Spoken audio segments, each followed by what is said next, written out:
Muy bien, muy buenas tardes a todos. Espero que estén muy bien. En nombre de la Pontificia Universidad Católica de Valparaíso le damos la más cordial bienvenida, en especial a la Escuela de Ingeniería en Construcción por el desarrollo y organización de este evento. Quiero aprovechar de saludar a todos los organizadores y colaboradores de nuestro ciclo webinar, en particular a SEC, a Soft Export Council, por apoyarnos en esta iniciativa, y también como coorganizadores a SIGMA, nuestro Consejo de Infraestructura Vial para la Madera, y a IAPSE e IAPMAS por apoyarnos en esta iniciativa. Como todos bien saben, seguimos con nuestro ciclo tratando de dar difusión al tema de la madera, al uso de la madera en diferentes estructuras, y obviamente hemos puesto hincapié también en los temas de infraestructura vial. Hoy contamos con una muy interesante presentación desde una mirada más transversal de la arquitectura, que lleva por título Uso del pino oregón estadounidense en Chile, el US Douglas Fir, que va a estar a cargo del profesor Bernardo Dinamarca. Así que bueno, los dejamos cordialmente invitados a que nos acompañen durante esta sesión.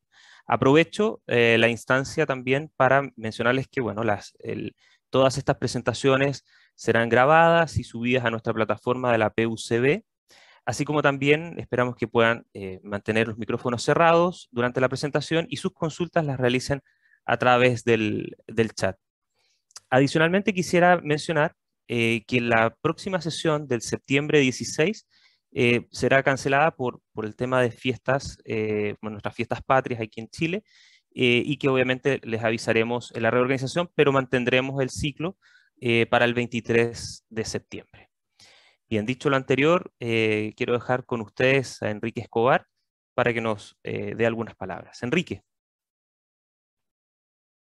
estás con silencio. Ahí estoy. Ahí sí. Buenas tardes. Un gusto saludarlos. Muchas gracias, Matías, por tu introducción.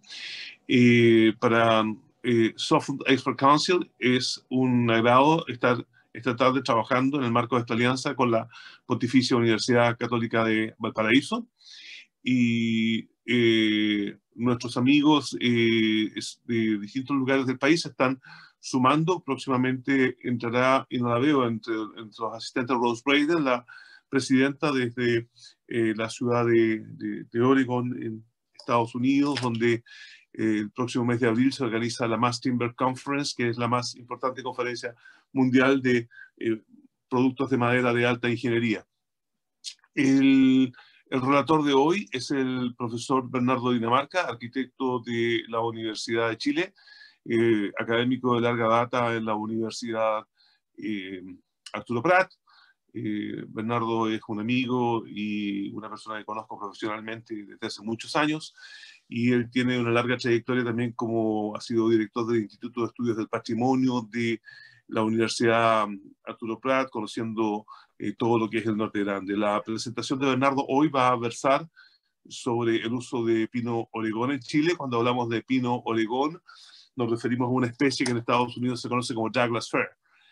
El Douglas Fir es, digamos, el principal producto forestal de la costa oeste de Estados Unidos, y es una conífera de altísima resistencia mecánica, que en Chile se vende como pino oregón. Y en Chile hay plantaciones de pino oregón que son un poco distintas en cuanto a sus resultados estructurales con respecto a lo que hay en Estados Unidos, pero existe. Ahora bien, ese pino al cual se va a referir Bernardo generalmente fue objeto de, fue traído en barcos en el siglo XIX como carga para evitar que los barcos colapsaran en el sur de Chile al cruzar los estrechos, y al llegar al norte se sacaba esta carga y se cambiaba por salitre, quedando esta madera disponible en Iquique para los puertos del norte para ser usada en distintas aplicaciones, y eso es lo que ha formado la arquitectura característica de lo que es nuestro país en el norte del país. Al respecto se va a referir el profesor Bernardo Dinamarca, quien va a iniciar su presentación ahora. Bernardo, la audiencia es tuya.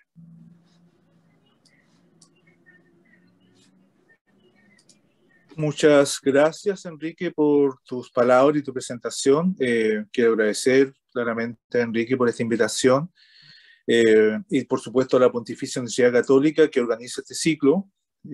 También muchísimas gracias por invitarme a plantear este tema. Ambicioso tal vez porque cuando me proponen hablar del pino oregón en Chile, es un tema tremendamente vasto, yo me imagino que así es, sobre todo por las implicancias del desarrollo del siglo XIX en muchísimas de estas construcciones y arquitectura en madera, pero mi experiencia fundamental está en Iquique y por eso, bueno, voy a mostrar parte de la presentación, abrir la presentación. No sé si está, tengo que compartir pantalla.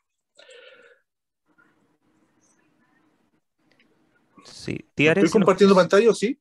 Todavía un segundo, Tiare, si puedes. Ahí sí. Ahora, Bernardo, por favor, puedes compartir pantalla. Espera.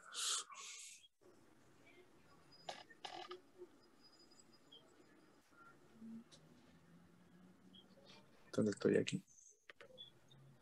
Compartir pantalla. Entonces, claro, yo estoy en Iquique y la experiencia que he tenido en este tema, tal como dice Enrique, ha sido, bueno, desde la universidad, pero también desde la vida privada. Ya parece que estamos compartiendo, ¿no? Pero está todavía tienes que salir de esa y ir al PPT. Ahí está. Sí, sí. Dame un segundo. ¿Ahí sí? Ahí sí, perfecto. Ya. Perfecto, Bernardo. Entonces, claro, yo he puesto aquí lo que ustedes me habían indicado, el uso del pino oregón estadounidense en Chile, que es un gran contexto de tema, pero yo creo que mi referencia mayor va a estar indicada hacia lo que pasa en Iquique y fundamentalmente aquí un tema que es la restauración del Teatro Municipal de Iquique, que no sé si es conocido, pero hasta hace poco ha habido una última licitación en la que se espera volverlo a restaurar. Yo voy a hablar de una restauración que se hizo en este edificio que está hecho completamente en madera, de pino oregón, y que tuvo una restauración importantísima en la década del 80-90, ¿ya?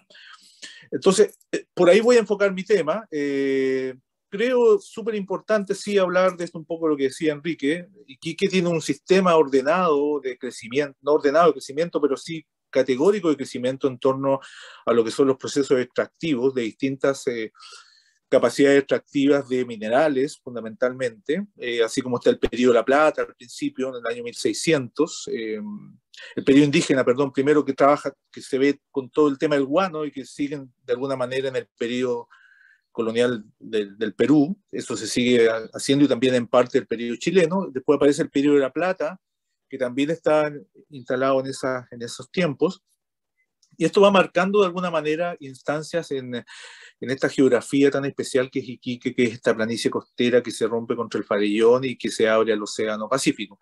Entonces la ciudad se desarrolla en esta punta muy cercana al abrigo del puerto natural que tenía ya la isla Serrano, que se ve ahí, y es una ciudad que va creciendo justamente por estos procesos. El más importante de todo es justamente el proceso del periodo del Salitre, que se inicia en cerca de 1700 y que tiene un gran apogeo en el año 1830, cuando están las primeras grandes exportaciones y Iquique es declarado Puerto Mayor, en los tiempos del Perú todavía.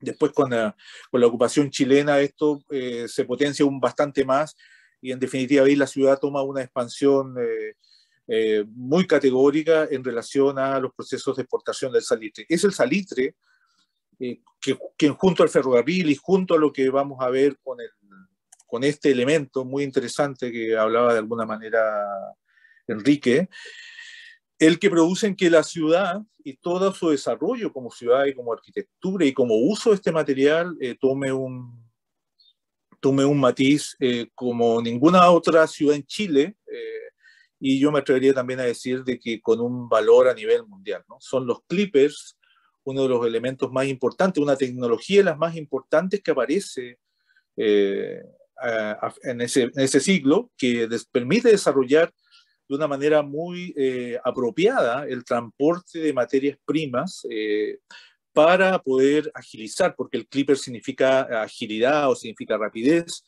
poder tener menores tiempos de transporte de las mercancías.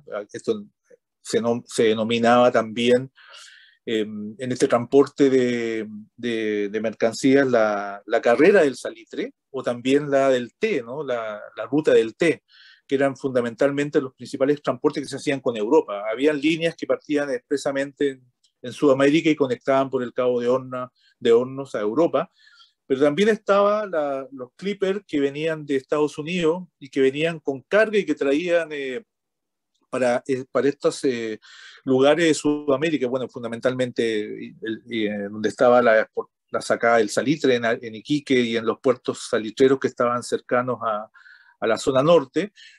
Materias primas que acá no existían. Hay que recordar que Iquique es el desierto más árido del mundo, con serios problemas de agua. Al principio la ciudad siempre tenía que abastecerse de agua desde Pisagua y por lo tanto lo que traían estos barcos, que traían madera, que traían también otros carbón, por ejemplo, otros elementos necesarios para el desarrollo de la ciudad, venían con esta madera de Estados Unidos, porque definitivamente Estados Unidos también tiene todo un proceso de cambio de su tecnología de construcción, de estas grandes fincas que antes se construían de una cierta manera, a este sistema en la cual se favorece a través de la presencia de la madera y de una sistematización de ese proceso, un nuevo cambio y un nuevo paradigma de la manera de construir, ¿no? Y eso favorece muchísimo a estos lugares de Sudamérica, sobre todo porque también estaban instalados acá colonias extranjeras que requerían también de una tecnología constructiva de instalación que les pudiera permitir mejorar los tiempos, no solamente en el transporte o en la accesibilidad de esos materiales, sino que en la manera en cómo se hacía, ¿no? Este es un mapa que habla del Passat, que es un barco, es un clipper que hizo fundamentalmente la ruta entre Iquique, Valparaíso y Londres y Hamburgo, en la ruta del té, que le llaman. Yo le agregué ahí lo que probablemente era el trazado entre la costa de Oregón y Iquique, cuando traían carbón o traían otro tipo y bueno, la madera fundamentalmente para poder trabajar en la ciudad, en la instalación de la industria salitrera. Es muy interesante lo que puede pasar con estos clippers en términos de investigarlo. O sea, hay cosas instaladas en la red sobre ellos, pero hay más bien ciertas estructuras de lo que hacían y no del análisis de lo que significaba cada uno de estos barcos notables que empezaron a reemplazar a los barcos de vapor y que fueron, en definitiva, los que armaron toda la poética del mar, digamos, porque estos barcos eran temerarios, eran gente temeraria que atravesaba el Cabo de Horno y que venían con carga y que sabían muy pocas personas ordenar los sacos de salitre o las maderas que traían, elaboradas y semi-elaboradas, hacia Iquique de una manera muy apropiada y muy precisa, digamos, para poder navegar. Ya son tripulaciones muy notables y que se mantuvieron durante muchísimo tiempo. Cuando se abre el canal de Panamá, estos clippers ya empiezan a dejar de funcionar y se empiezan a transformar algunos en buques escuela, algunos se varan, algunos son usados como centros de exposición o como algunos de los que aparecen en algunas de las redes en las cuales uno puede buscar, ¿no? Nombres como el Pommern, el Peking, el Passat, que es el alemán, y el Padua, por ejemplo, ¿no? O la fragata Presidente Sarmiento, que está muy cercana acá en la costa de Sudamérica. Así que este es un tema muy interesante de los clippers y que tiene que ver con esta tecnología que quiso transportar Norteamérica a las distintas lugares en donde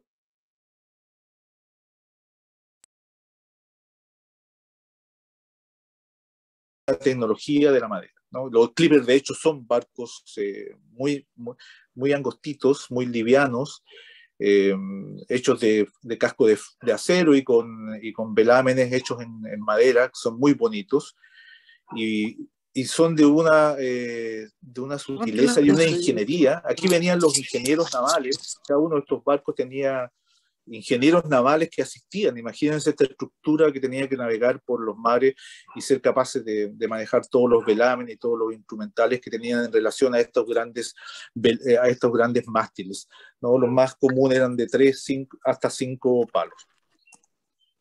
Yo lo que digo, y en este sentido, aquí me paso algo que es de Iquique, que estos ingenieros navales que venían en algún momento y tal vez como eh, una cosa más poética que yo he pensado y que en algún momento discutí con algunas personas, muchos de estos ingenieros o algunos de estos ingenieros empezaron a quedarse en los puertos donde arribaban estos clippers, o al menos bajaban y podían asistir en estos procesos no de tener naves, asistir naves navegando, sino que construir estas grandes naves en tierra. Entonces se produce esta arquitectura que junto a lo que pasaba con la madera elaborada y con la aparición de la industria del cloud, permite muy rápidamente generar instancias constructivas necesarias para el desarrollo de distintas necesidades de arquitectura. En este caso, esta foto que está aquí a la izquierda es el momento de construcción de la iglesia de San Francisco, acá en Iquique, que muestra claramente esta idea de la estructura, que para mí era esta idea de que los ingenieros navales colaboraban un poco con los arquitectos en la manera de cómo poder tratar estas grandes luces y poder tratar estos sistemas casi como una máquina. Una foto de un palacio que no es de Iquique, pero que de alguna manera también, nosotros me acuerdo que lo investigamos esa vez y estaba trabajado justamente también en todos sus sistemas de madera. Y este sistema, del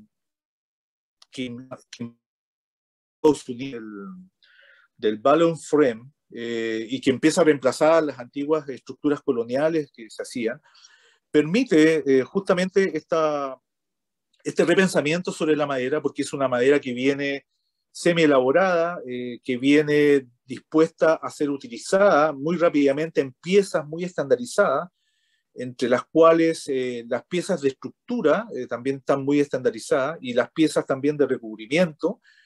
Ambas se unían mediante clavos, entonces la industria del clavo, que en ese momento aparece, más esta manera de manufacturar la madera, permitieron una agilidad en los términos constructivos en todas estas colonias, en todos estos lugares donde se necesitaba que esta madera que se transportaba para poder construir rápidamente las instalaciones, abaratar mano de obra, abaratar tiempos y permite construir estas estructuras livianas, pero algunas no tan livianas. Al costado izquierdo, por ejemplo, tenemos la secuencia de lo que estuvimos trabajando en el Palacio Astoreca, en las cuales, bueno, no lo puedo ampliar mucho más, pero la estructura de Chumbe es un verdadero barco también dado vuelta ahí, de las estructuras de madera que hay arriba. Y fundamentalmente el balloon frame es un sistema muy continuo donde los pilares son de arriba abajo y las vigas van uniéndose en forma traslapada alguna y todo está solucionado como comentábamos, con el clavo. Y eso produjo grandes edificios. Por ejemplo, esta es una planta que estamos hoy día trabajando e investigando del Teatro Municipal, que es de lo que les voy a dejar después una pequeña presentación para que entiendan lo que se está haciendo acá. Es una planta del teatro, a la derecha está el gran escenario, que es la tramoya, ese gran vacío que está ahí, y estamos tratando de interpretar, no sé si se alcanza a ver, pero las definiciones de estos pies derechos, vamos a hacer unas plantas también con las vigas radiales. Yo recuerdo cuando estuve en esta restauración, las vigas son todas radiales en torno al centro.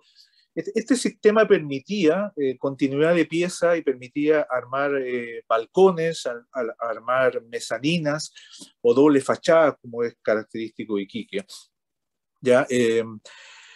Y bueno, esta planta del teatro es característica la utilización de mínimas dimensiones de los pies derechos y de las vigas, entre 60 y 80 centímetros.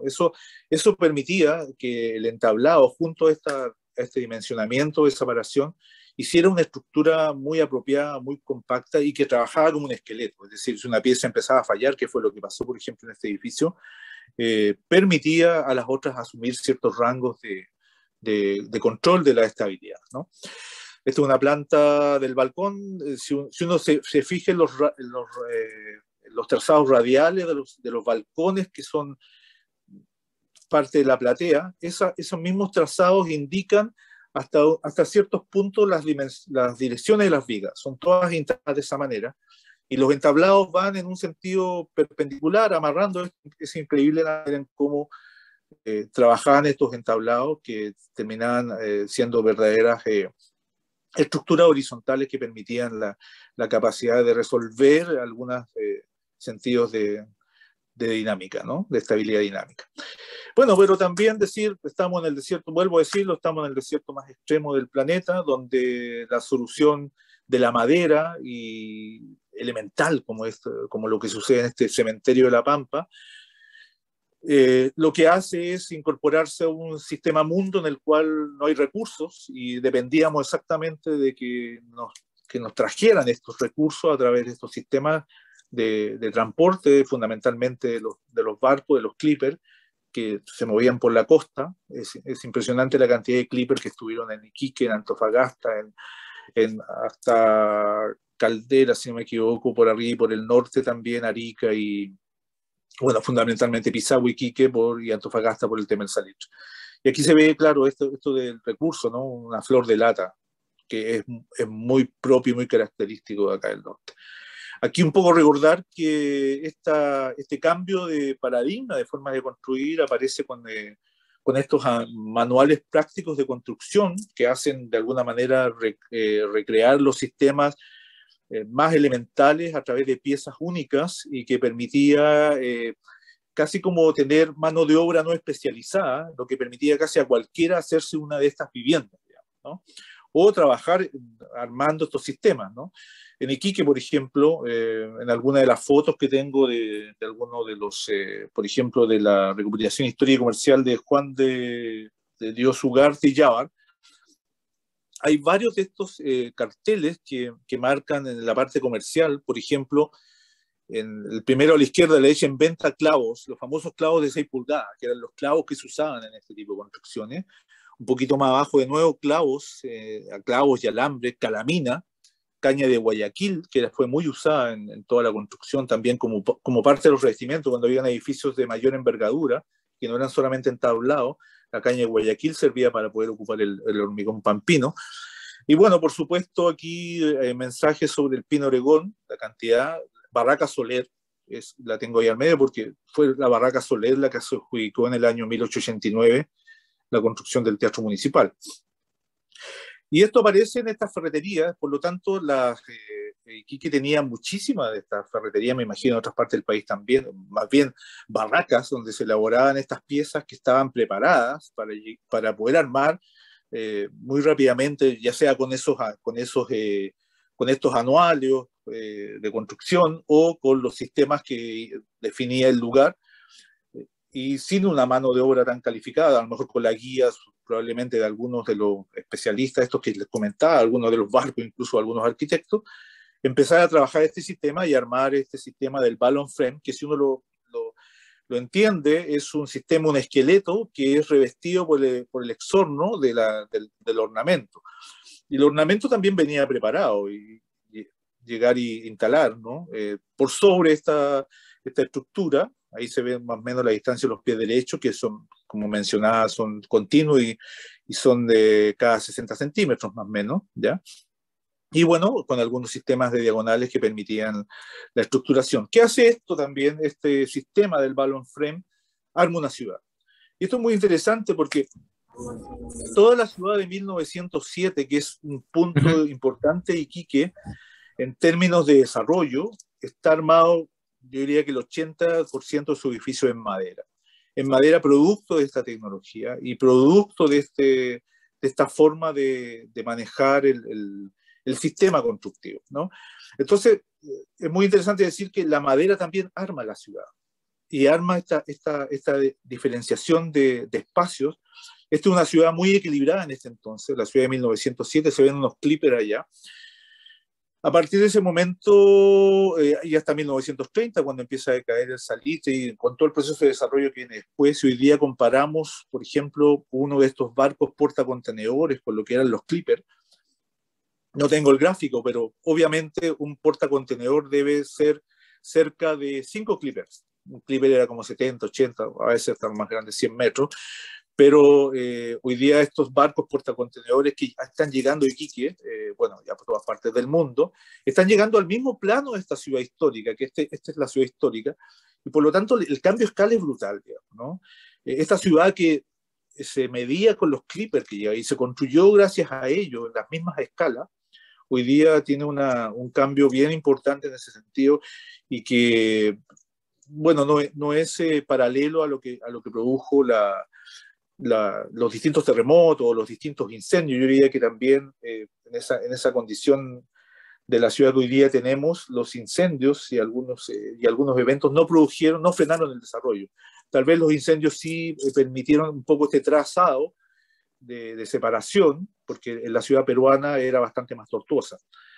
Entonces, este material arma la ciudad y también la arma en La Pampa, ¿no? A través de estos sistemas livianos de construcción rápido. Esta es una foto de la salitrera Humberstone, de la casa de la administración de Humberstones, y este gran corredor que permitía este tipo de arquitectura controlaba claramente el ambiente, ¿no? El medio ambiente extremo a través de un espacio intermedio que permitía graduar la temperatura. Y también esta tecnología se inserta en esta condición de la escala industrial, sobre todo el salitre, y en esta aridez de La Pampa aparecen estas siluetas, sobre todo esta de la torre de enfriamiento de Peña Chica, que es un elemento muy interesante que se ha estudiado acá muchísimo por la carrera de arquitectura y también por algunas alianzas que hemos tenido también para poder hacer levantamientos y trabajar con ellos, para poder determinar sus características, determinar sus maneras constructivas y en base a eso ir estudiando para poder llevar esto justamente, claro, a las condiciones de docencia fundamentalmente y de registro que no han tenido desde los tiempos en los cuales esto quedó, desde 1930 hacia adelante, quedó un poco a su propia suerte y hemos tenido también mucha suerte también de mantener muchos de estos porque había una depredación tremenda de todos estos elementos, digamos. Entonces, me acuerdo que en estos ejercicios que se hicieron con estudiantes de la carrera, se pudo determinar los sistemas de uniones que habían a través de estas piezas, que si bien son piezas de otro tipo de dimensiones, a lo mejor podrían ser incluso hasta más toscas o más elaboradas en el lugar, son piezas que hablan muy bien de esta tecnología, ¿no? Y que producen estas instalaciones industriales como Santa Laura, que está ahí, que está declarada dentro de lo que es el patrimonio de la humanidad junto a Humberstone, y es una de las piezas notables que tenemos de recuerdo de esta época del salitre, del manejo del sistema que permitió el desarrollo de la ciudad, ¿no? Con los sistemas más elaborados de producción de salitre. Y eso ocurre también con la mayoría de los sistemas, incluso menores, que tienen esta arquitectura salitrera, pero que va siendo identificada. Aquí aparecen por las dimensiones de las piezas probablemente conectores de cierta envergadura, conectores metálicos y desarrollo de esa tecnología, pero fundamentalmente siempre se mantiene, sobre todo en la escala más menor, intermedia o más doméstica, el uso del clavo. El ferrocarril, que fue muy importante, y este es un ejemplo que también vale la pena siempre mencionar, tuvo grandes expresiones también de trabajo de la madera, y tal vez una de las más notables es la que ocurrió en lo que fue la quebrada Lagarto, ¿no? Que es una ruta desde el extremo abajo derecho, que viene desde la ciudad de Huara, que es uno de los pueblos salitreros más importantes del siglo XIX, y hacia arriba, hacia la salida izquierda de la pantalla, se va hacia Pisagua. Entonces, esta era la ruta del tren salitrero que llevaba la carga a Pisagua, justamente de todas las salitreras desde las cuales se abastecía. Y pasaba por esta quebrada y los ingenieros tuvieron que solucionar este cruce, que hoy día no queda nada, imagino que lo conocen, ¿no? Algunos de ustedes probablemente. Estas son algunas investigaciones que han hecho algunos arquitectos e ingenieros y que están tratando de volver a recuperar la historia de este lugar. Y es una quebrada que salva una luz de 100 metros y que hoy día lo que quedan son estas bases, ¿no? Estas bases de piedra que están ahí armadas.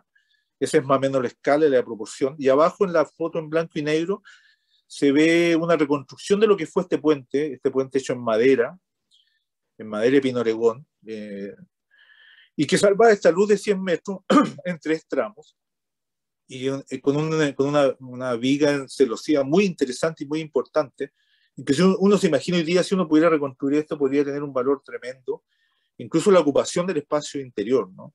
A pesar de que el tren iba arriba, pero este espacio que está coronando la estructura que soportan los basamentos de piedra es muchísimo, muy interesante. Todo esto fue devastado, ¿no? Y quedó lo que les mostraba, ¿no? Hace poco. no hay nada de esto, todo esto fue retirado, fue vandalizado, digamos, ¿no? Hay una proporción, si se fijan, en una persona en el centro, una proporción de las piezas que permitían esta estructura, ¿no? Y eso también es una recreación de cuando pasaba probablemente el tren salitrero con su carga. Bueno, Iquique, esta es una foto de Iquique de 1960. Si volvemos un poco a Iquique, entre 1930 y 1960 se mantiene una estructura de la ciudad muy clara en términos de su horizontalidad, en términos de su relación con el mar. Ahí está la gran playa Cabanchas, acá está ya estaba el aeropuerto, y está la punta que va hacia el norte, que es la punta que remata la ciudad y que no permite que avance más allá. Pero esta zona que le hablaba de 1907 más o menos se mantiene ahí un poco en el centro y con las mismas características, y eso produjo una arquitectura también asociada al Pino Oregón, muy interesante, de muchos ribetes, digamos. Una arquitectura que pasa por palacios como el Palacio Mujico, extremo izquierdo, la Torre Prat, de la Plaza Prat, la Torre Reloj, que es una de las torres más altas que tiene, o sea, un edificio de madera de los más altos que tiene, pareciera ser Chile, por lo que me comentaba la otra vez, y por una reacción, un artículo que hizo Enrique, me acuerdo.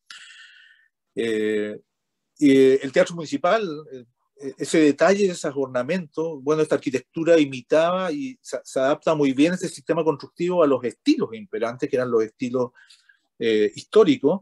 Y imagínense que esas dos columnas están hechas en pilares de madera, en pies derechos de madera que van formando la curva y van construyendo. Lo sé porque nosotros estuvimos viendo el detalle de eso. Y después esta arquitectura lo que hace es imitar la piedra de Europa. Entonces se piensa en una tecnología que permite una rapidez, pero la implementación del estilo arquitectónico o de la mirada que se tenía en ese momento estas colonias, o los extranjeros, sobre todo residentes en Iquique en este caso, querían que esto fuera como Europa, querían que fuera similar a Europa. Sus palacios, como el palacio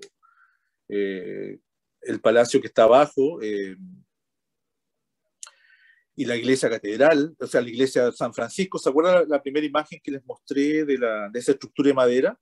¿Ya? Bueno, es la que está aquí al centro, es en la iglesia de San Francisco, terminada, ¿no? Recubierta. Entonces ahí se demuestra claramente la condición constructiva y estructural de este sistema, en el cual el esqueleto, que está formado por estos sistemas de vigas, pilares, pies derechos, que van haciendo un tejido, se complementa con el entablado. El entablado es fundamental en esta arquitectura, en todo tipo de esta arquitectura, tanto en la arquitectura de palacio de 1 o 2 pisos, como en la arquitectura más residencial o doméstica de 1 piso con la azotea arriba, que está en el extremo derecho.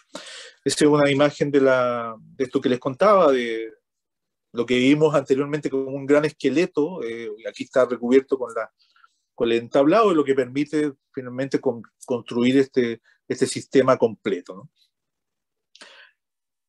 El palacio que está en Baqueano, ¿no? Del Palacio del Salitrero, que también es lo mismo, tal vez con una expresión bastante más cercana a algunos edificios que se quisieron hacer en Santiago, ¿no?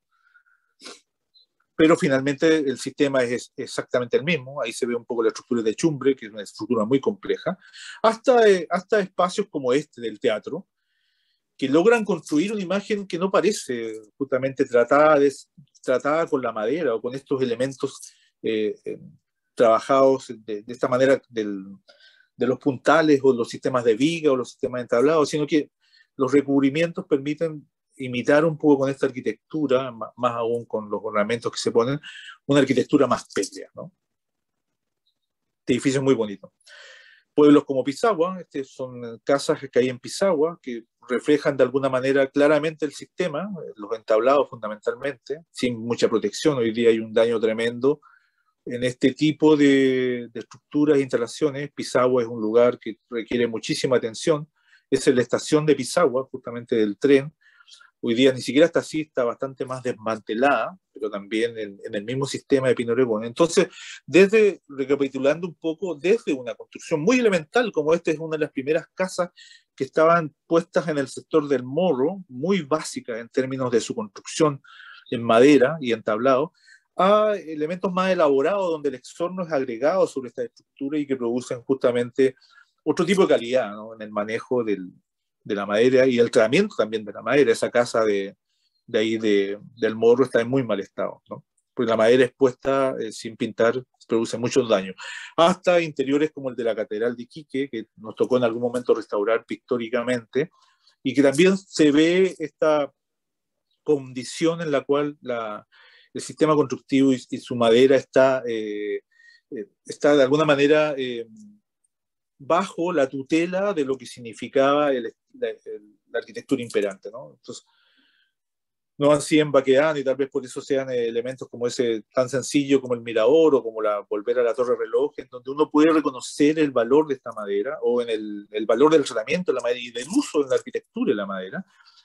O en la foto abajo, en la foto a la izquierda abajo, que muestra lo que está, es la tramoya original del Teatro Municipal, que era una tramoya que estaba basada en unos movimientos conceptuales escénicos alemanes de principios de siglo también, y que hacía que subieran trampas y bajaran trampas con esas roldanas que se ven ahí. Había gente que activaba esto y hacía que subieran y bajaran magos, por ejemplo, ¿no? Y la foto de la izquierda, de la derecha, es una foto en donde ya los sistemas, sobre todo hacia el interior de Iquique, empiezan a combinarse por el tema de la gran radiación que hay arriba y de las condiciones ambientales bastante diferentes respecto al puerto, que es bastante más húmedo, y entonces requieren otros tipos de recubrimiento.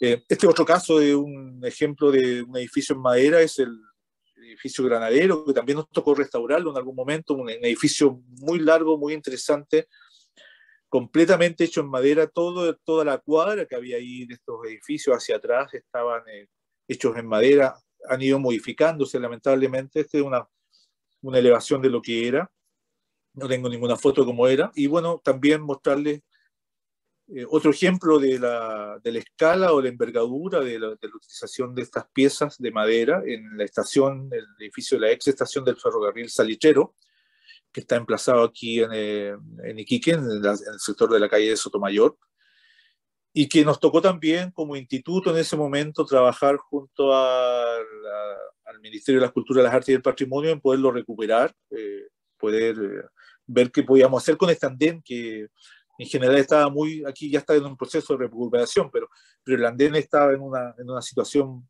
muy frágil, de mucho deterioro. Entonces había que hacer levantamiento, identificar los elementos que era necesario conservar, instalar unas ciertas políticas o formas de un plan de gestión que pudiera ir frenando los deterioros, ya sea por partes, ¿no? Y poder recuperar este andén al menos para un inicio de un uso público, ¿no? Y una de las cosas fundamentales, si ustedes se fijan, en la masa de freno, queda una sola trocha por donde llegaba el tren. Y un conjunto muy interesante patrimonialmente, que está declarado monumento histórico también. Ese es un corte que muestra la cantidad de vigas que son de este tipo. Son vigas también tratadas, algunas con conectores, algunas partes, pero fundamentalmente con ensambles de vigas, rayo Júpiter o encuentros directos y de amarre de clavos, sobre todo en algunas partes diagonales, algunos puntales, y puestos en estos pilares que también son de madera, pero son con una pieza metálica ahí que arma la capacidad de ajuste del trabajo de la fecha, ¿no? Y eso terminó en una cosa como esta, una instalación que pudo recuperar el espacio y que fue bastante interesante porque permite ir pensando en que, sobre todo lo que está pasando hoy día, en que hay que recuperar espacios públicos y otorgarles un nuevo sentido de uso comunitario, social, ¿no? Cultural, para que estos edificios puedan tener un valor nuevo dentro de lo que se necesita para poder sostener procesos de cambio necesarios para poder sostener este planeta, ¿no? El patrimonio es uno de los puntos importantes en los cuales hay que resolver las posibilidades de uso. Y de ahí pasamos a esta imagen que seguramente la van a recordar a través de los premios de la Corma. Nosotros participamos como escuelas de arquitectura en los concursos de la Corma, y Enrique se acordará, esta es una plaza que está... Se ganaron todos los premios, los primeros 3 años, ganaron un año tras otro. Estaban Sí, tristes porque salían seguramente, en segundo lugar, les dio depresión el cuarto año. claro, sí, tenemos muchísimo de esto porque todo esto que pasa en Iquique con la madera y con la manera de ir registrando lo que está pasando impregna de alguna manera no solamente la mirada sobre todo la mirada de los docentes, los estudiantes. Entonces, fuimos claramente reconocidos por eso a través de la manera de poder entender el lugar y, bueno, estos elementos propuestos en madera. Aquí, por ejemplo, está este otro que también se acordará Enrique, también fue un primer lugar, que era una caleta de pescadores, pensando en esta idea que hablaba al principio, el bote dado vuelta, pero que era como el clipper dado vuelta. Y este es uno de los últimos, que me parece que es una ecuación de una parroquia que hay ahí en Cabancha, que también está pensada, bueno, son muy pequeñas las fotos. Otra caleta también, que también se piensa en lo mismo, ¿no? En cómo trabajar la madera. En otras investigaciones, alguna, por ejemplo, esto es el sistema constructivo que tiene una casona en Iquique, que es la casona en la quebrada de Tiliviche, ¿ya? Es una casona hecha en madera, cubierta con entablado. También tiene la presencia de zinc como recubrimiento, pero el sistema cómo se traslada y cómo va produciendo una arquitectura que tiene distintas envergaduras, digamos, ¿no? Y distintos tratamientos. En este caso, por ejemplo, aquí estaba la caña de Guayaquil, abajo el entablado, todos los sistemas de viga, la caña de Guayaquil, unos fieltros y finalmente unas preparaciones de arenas con argamasa o con algunas grasas de caballo que impermeabilizaban la cubierta. En algunos otros casos usaba el zinc nomás, ¿no? Lo mismo los estudiantes en los distintos talleres investigando justamente todas estas posibilidades que tiene el trabajar con la madera y que viene un poco de esta historia, ¿no? Bueno, ahora les voy a dejar una pequeña presentación que dura 5 minutos y medio y que tiene que ver con esto, con la restauración del Teatro Municipal, uno de los edificios más notables construidos en madera de pino oregón.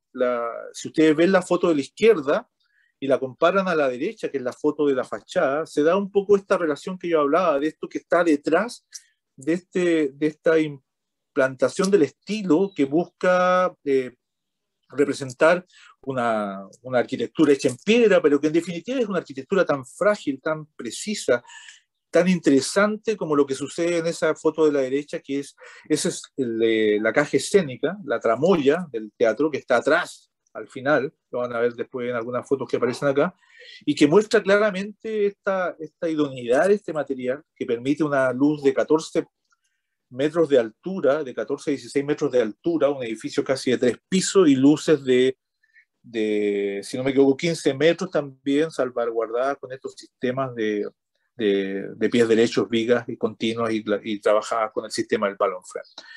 Entonces, les voy a dejar con esta presentación. Yo no voy a hablar nada, se traduce sola.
Bernardo, ¿estás por ahí?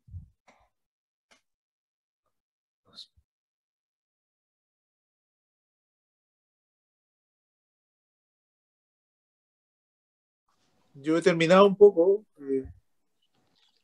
Compartir. Ya no voy a no compartir, ¿no? Ahí sí, voy a salir de la pantalla.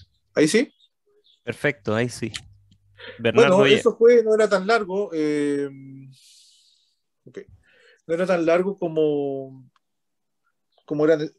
Fue lo necesario que había que mostrar, diría yo, un poco para crear esta atmósfera de lo que pasó en Iquique. Eso fue un poco lo que traté de presentar en lo que me invitó Enrique y bueno, y usted, ¿no? Así que muchas gracias. muchísimas gracias a ti, Bernardo. Muy interesante. Un recorrido además por diferentes estructuras y obviamente con detalle en lo que es el uso de este tipo de madera.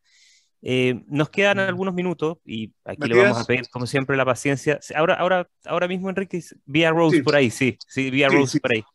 Nos quedan unos pequeños minutos y antes, si te parece, Bernardo, vamos a darle la palabra a Rose para que nos dé de parte de SEC algunas indicaciones y de ahí vamos a algunas preguntas, así que espero que nos aguanten unos encantado. minutitos. Gracias. Enrique.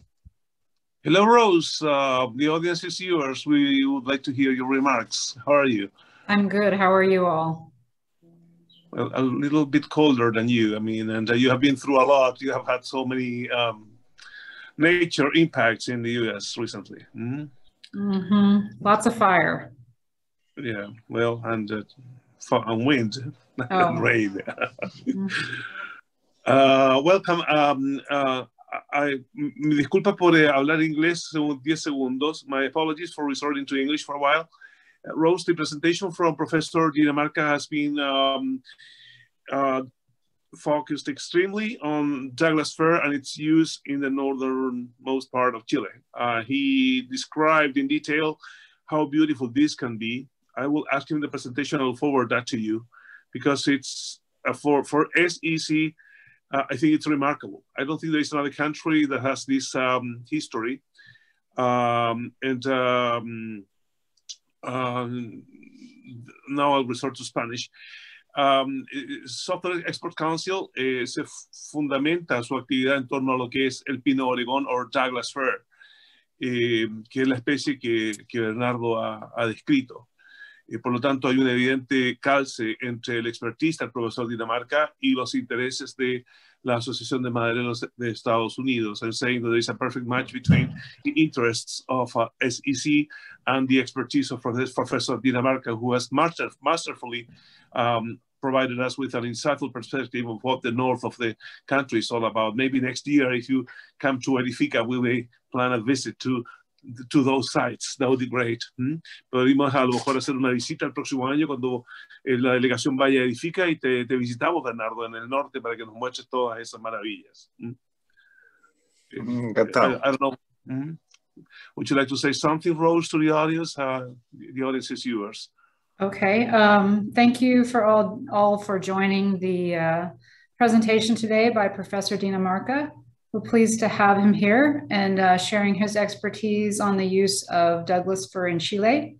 My name is Rose Braden, with the president of the Softwood Export Council. We are a nonprofit association made up of lumber grading associations, universities, and state trade promotion programs. And we exist to help inform people around the world about the use of US softwood building materials, technical aspects, and design considerations. We're pleased to be partnering with PUCV on this seminar series, and so grateful for their leadership on all their coordination efforts. So we're very happy to be a supporting organization. So I don't want to take up too much time. Thank you everyone for joining, and I'll pass it back to the next speaker. Well, the presentation just ended. Oh, I'm sorry. So we're open to discussion. There are many questions. Matthias will take the lead in answering these questions from the audience. I think some of them could be answered by you, in fact. Matías, ¿vamos a las preguntas? Sí, vamos a las preguntas. Thank you, Rose, and for joining us in this presentation. Ok, vamos a tenemos un par de consultas, Bernardo, si te parece bien. Voy a tratar, dado un poco los tiempos, de condensarlos, tanto en relación al tema de la experiencia que has tenido en madera de pino Oregón, ¿sí? ¿Has podido tener algún feedback del comportamiento que tienes frente a ambiente salino, nos preguntan? Y también el tema con relación al deterioro por fuego, es decir, el comportamiento frente a fuego. Eh, bueno, dos experiencias. La primera en el teatro, que si bien el teatro está en la plaza, tiene Iquique siempre tiene una presencia de la garuga o de esta atmósfera salina que penetra en las mañanas y que a veces produce una extensa neblina. Y bueno, sobre todo en las noches también, que se condensa y cae. De hecho, algunos de los techos de Iquique, me acuerdo que tenían conchitas de almeja da vuelta, cosa que recogieran esa agua y en el día permitiera de alguna manera al evaporarse mantener la humedad. Pero sí, bastante daño por humedad, no es precisamente salina, pero sí si es que no está recubierta la madera, o sea, si es que no está protegida con pintura, sí, se produce muchísimo daño. Empieza a producir un moho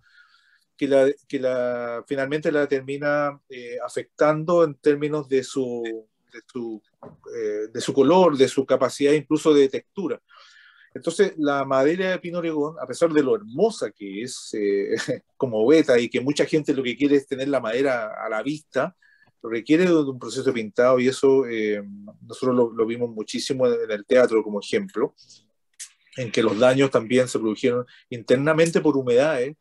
Ya el teatro tenía una red de agua salada y por lo tanto en algunas filtraciones que hubieron empezaron a producir esos daños que tuvimos en los laterales del teatro, donde los pilares literalmente se pudrieron a tal nivel que desaparecieron a nivel de base.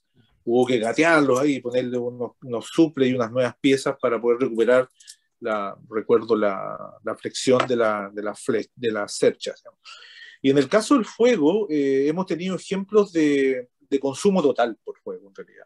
No se ha podido producir, sobre todo en incendios muy grandes como el del Palacio Mujica, o lo que pasó incluso al lado del teatro.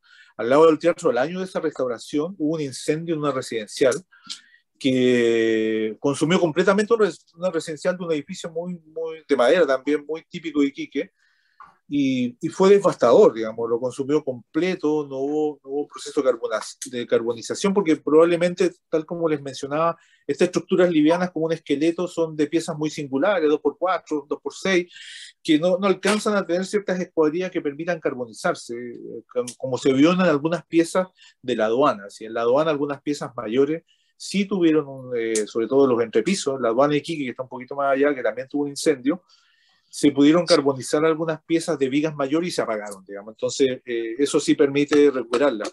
Pero en estos edificios de este tipo de envergadura constructiva de la calle Baqueano, incluso incluso de la escala de un palacio que tiene un par de pisos, que trabajaba con pies derechos, vigas y en esas dimensiones, 3x6, 3x8, 2x4, no, se consumen completamente. No hay ninguna capacidad de sostenimiento frente al fuego. Perfecto. Bernardo, y en esa misma línea, tanto Luis Acevedo como Ana María Aguilar preguntan, o bueno, trato de hacer una interpretación de, en los trabajos que has tenido o has podido conocer, especificaciones que se hayan dado para reducir o mitigar estos efectos, sea bien por el tema de tema salino como por el tema del fuego, algún producto o algún tipo de recomendación de especificación técnica. Bueno, la restauración del año 87 fue con con con las decisiones que habían en ese entonces respecto a ciertas envergaduras técnicas, a pesar de que el teatro el edificio del teatro es un monumento nacional del año 77, 1977, 10 años antes nada más. Las decisiones que se tomaron fueron consultando algunos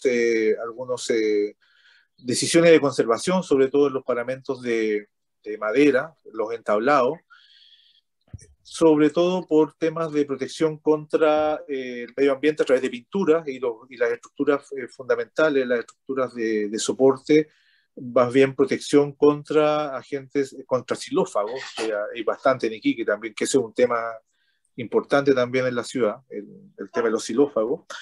Y la protección es fundamentalmente sobre eso, más que y sobre humedad. Sobre humedad, finalmente, si está bien revestido por su propio entablado, bien cerrado, los paramentos se mantienen. Si no hay filtraciones, bueno, y externalizar todo lo que significan las instalaciones. En general, las cosas que se decidieron en ese entonces, lo que se hace fundamentalmente ahora es justamente externalizar al máximo las instalaciones para poderlas registrar y tenerlas no desarrollando inconvenientes por dentro del tabique. Y respecto al fuego, lo que se ha logrado hacer es poder aplicar algunos retardadores, que no tengo ahora claramente las definiciones de ellos, sobre todo en temas que se anexan a esta estructura o cuando cambian de algunos destinos, por ejemplo, se transforman en algunos pubs.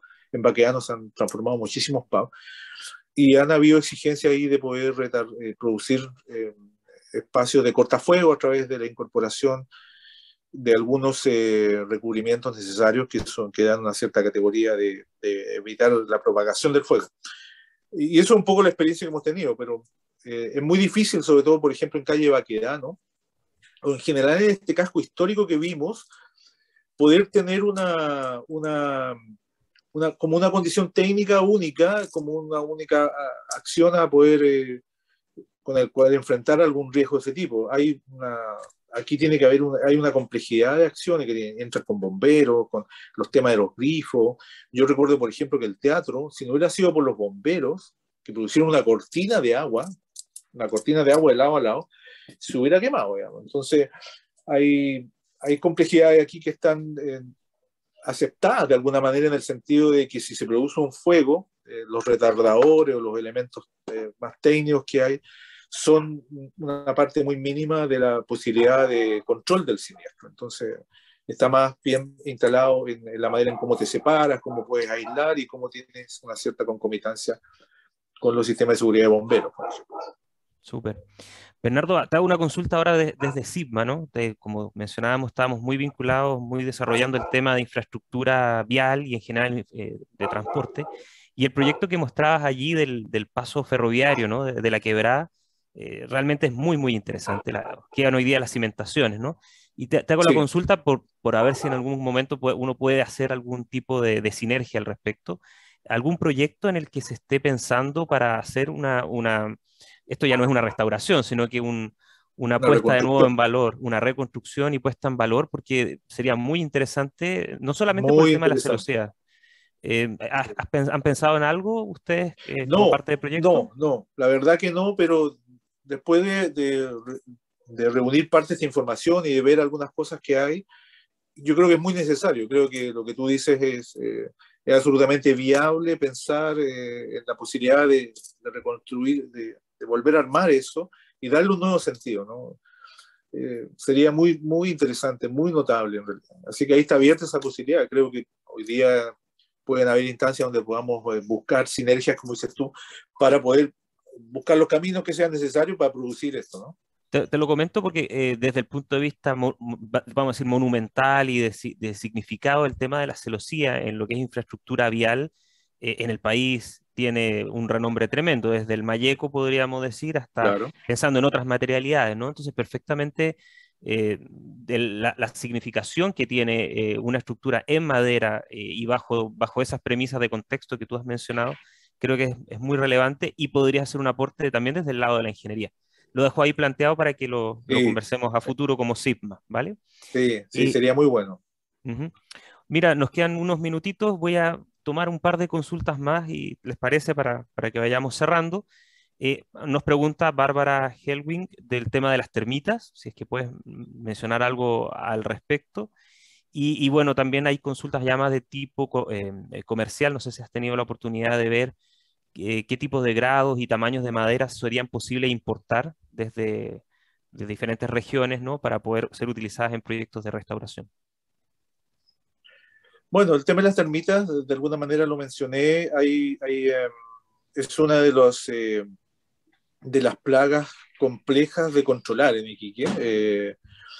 El pino oregón tiene una veta lanceolada, una veta larga y dura, que lo hace muy resistente a este ataque de insectos, pero lamentablemente las intervenciones que generalmente se hacen en el pino oregón a través de la incorporación de maderas nativas, por ejemplo, el pino insigne, que a veces refuerzan una pieza nueva sobre una pieza existente, produce que la termita entre ahí al pino insigne, que para ellos es como mantequilla, y ahí por osmosis pasa al pino oregón. Porque sola no lo hace, digamos. O sea, hay muchos ejemplos de edificaciones que hemos visitado, las grandes estructuras de techumbre que están piezas notablemente de 130 años sin ningún tipo de daño respecto a la polilla.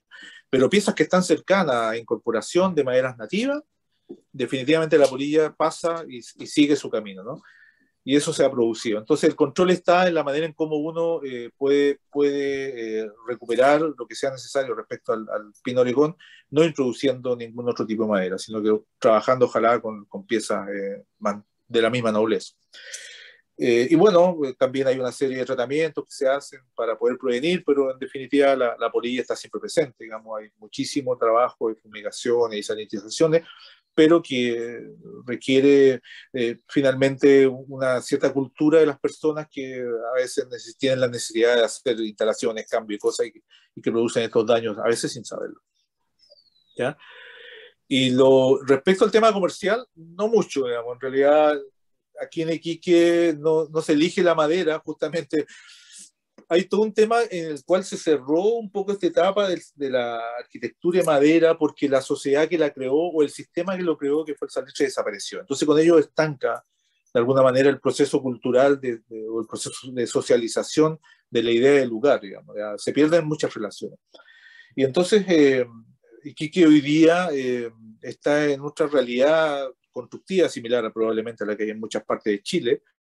La gente siempre prefiere lo sólido a lo inestable. La madera es considerada un elemento, a pesar de los innumerables ejemplos que hay, muy frágil y de mucha fragilidad al fuego, sobre todo. Se producen muchísimos incendios, sobre todo en sectores del casco antiguo hacia el norte, en sectores no similares a Calle Baqueano, pero sí de viviendas de madera que son de alguna manera producto de condiciones más precarias, ¿no? Y que también son parte de la época en la que se origina la ciudad que les comentaba, pero y que hoy día hay muchísima fragilidad de mantención, entonces se produce muchísimo incendio, y entonces la gente lo que hace es construir en metalcón, construir en hormigón, construir en bloqueta, pero la madera no es un bien apreciado, digamos, ¿no? La madera no está dentro del canon cultural, ni físico, ni económico para construir.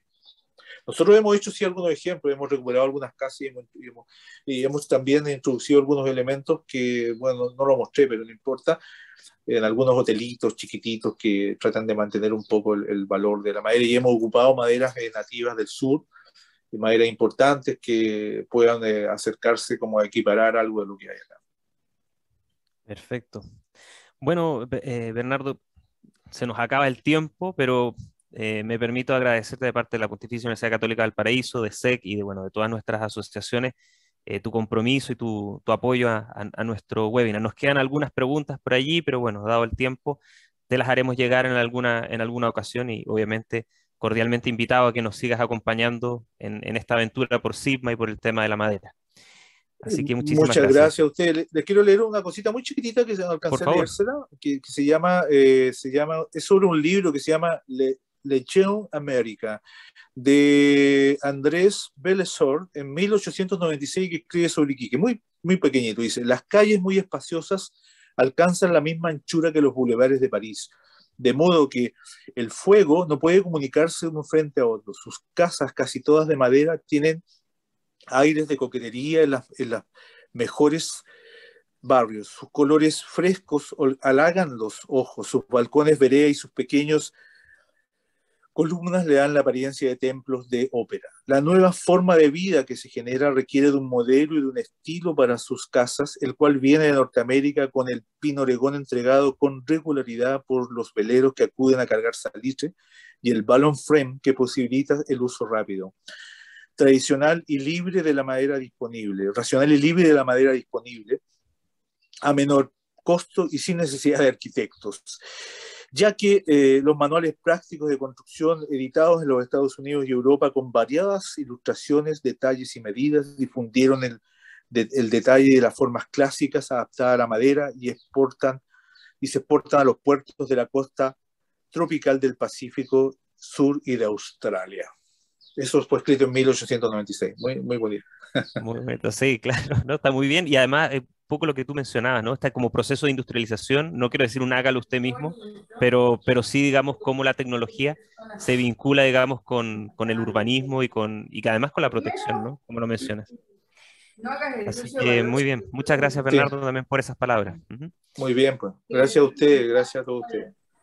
Listo, pues bueno, con esto dejamos hasta aquí nuestra sesión del día de hoy. Agradecemos la participación de cada uno de ustedes y bueno, nos estamos viendo. Matías, Enrique, un tema importante para los efectos de la difusión, considerar también la hora en Oregon, porque como tuvimos un cambio de hora, yo tuve la negligencia de no avisarle a Rose, entonces se produjo ahí un desfase horario. Entonces, en las publicaciones futuras que tengamos tanto la hora en Chile como la hora en Estados Unidos, costa oeste, para efectos de no tener problemas y poder tener los auditores. Tenemos auditores de Estados Unidos en la lista para que estén considerados. Y lo otro, repetir que la charla de la próxima semana se suspendió por National Holidays. Eso nomás, un tema administrativo.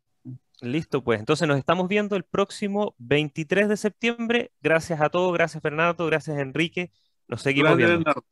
Que estén muy bien. Cuídense. Chao, chao. Gracias. Gracias.